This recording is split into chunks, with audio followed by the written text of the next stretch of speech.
What's up, gamer? Dude, I'm about to lose it. I've tried to make this video so many times, but I'm just gonna get right to it. So, Bobby Dynamite and Darius Kincaid have made videos recently. I think Darius posted his today, and I wanted to kind of make a video inspired by them about the industry and making informed gun purchases, informed decisions, not coping and not making excuses for companies. Bobby just got his butt naked Glock 19 and it's sick. I'm definitely pretty jealous. Shouldn't be jealous, but I'm definitely pretty jealous, not gonna lie. I want a new Glock. And Darius, he made a video about these YouTubers and how you've got to take what they say with a grain of salt and not just go dive in trusting at all their opinions, because most things with guns is subjective.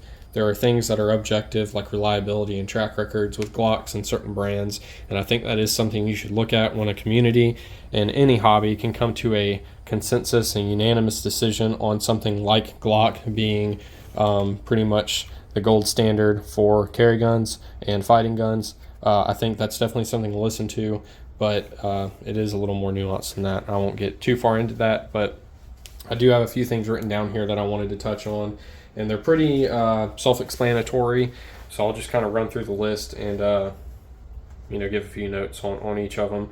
These are in no particular order, but quality over quantity. It's very self-explanatory and can be applied to pretty much any hobby.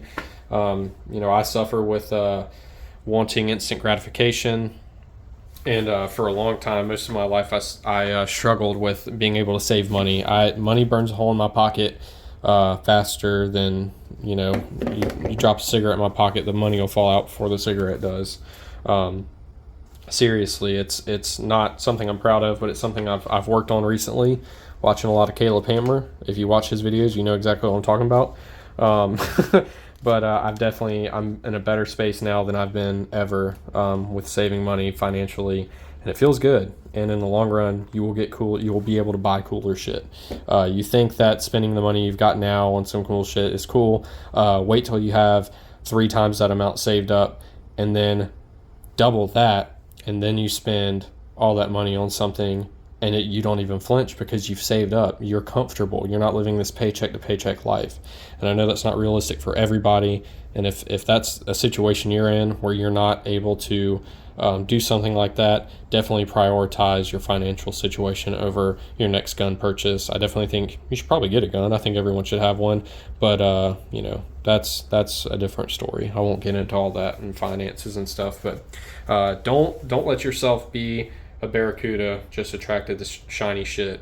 Have some patience, know yourself, know what you really want, and strive for that. Like I said, Darius made a video about gun tubers and how they are out to make money. They're not out to most of them anyway. Most of the big ones are out to make money. They're not out to for your best interest. They've got sponsors. They've got money coming in from these people to give good reviews. They might say it's unbiased. They might say they've put all these rounds through it. It's not always true. People will lie to you. They will lie straight to your face. And if they will lie straight to your face, they'll lie straight through a camera even quicker. And Darius put it a lot better than I. He's better with words than I am. He and Bobby are way better with words than I am. So go watch his video.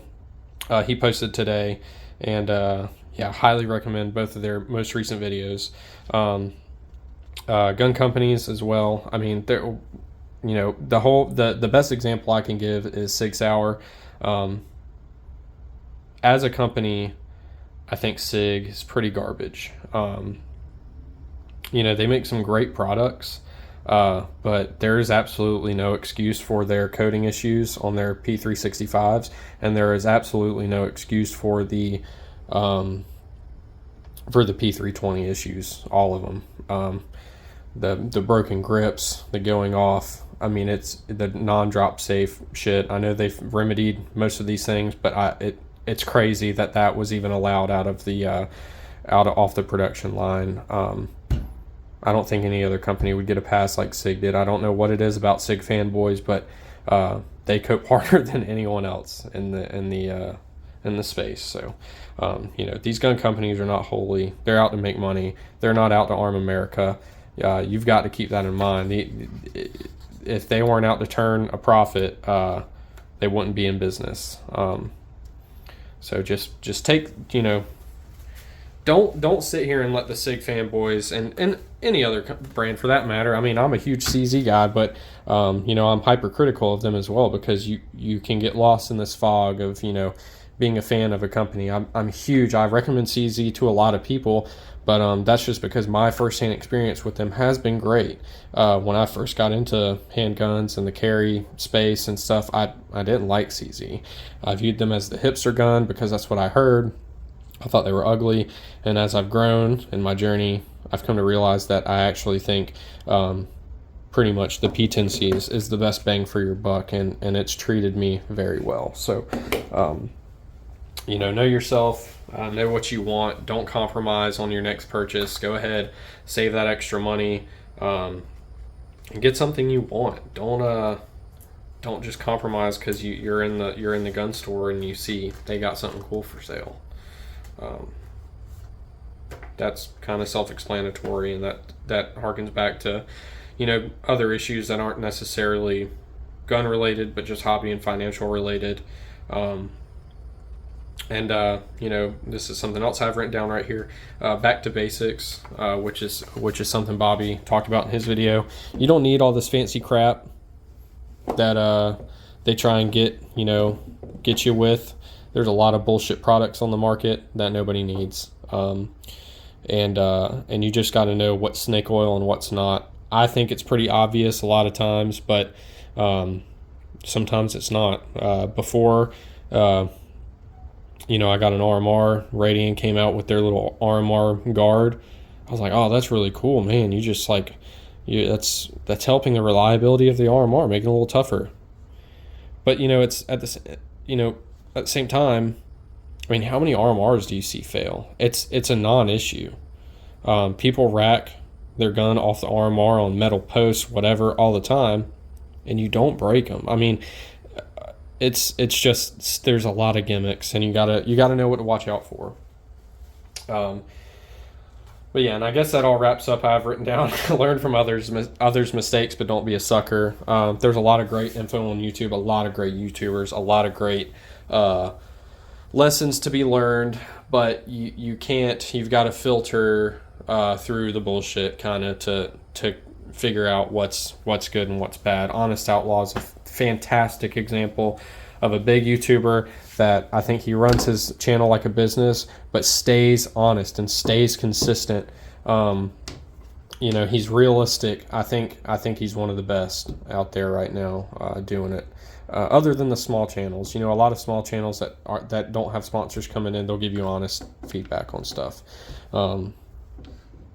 But anyway, that's pretty much all I wanted to talk about. Oh yeah, there's a quote from the book I'm reading right now.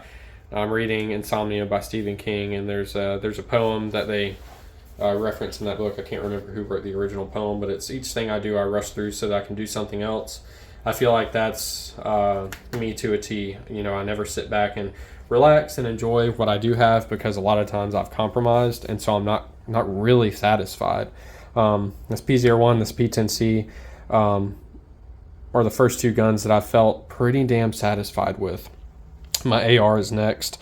I'm building that upper. I'm going to build out a lower, and you know, I'm probably not going to sell any of my other guns, but you know, the main focus is going to be on training with these and training with that mid-tier, if you will, AR. I definitely want to get a Shadow 2 as a range toy, but I mean, realistically, there's no need for me to rush into that. I think my AR is more important, and I think these guns do a fantastic job already. So that's pretty much it. I'm not going to go on for too long.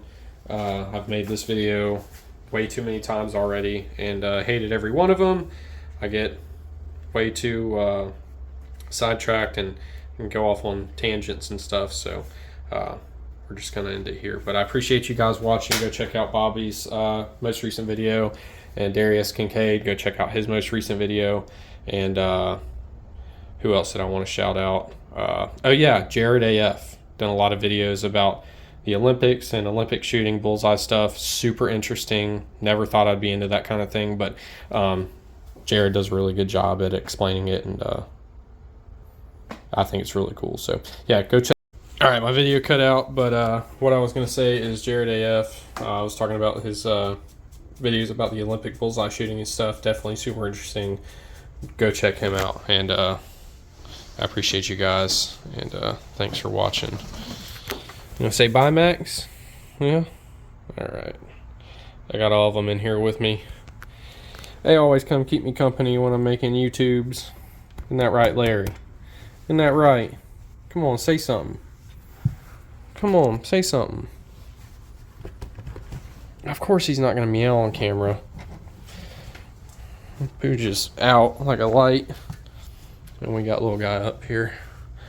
We got old Seiko up here. Just snoozing. Snoozing. Look at this dude. Ew. You see that drool? Gross.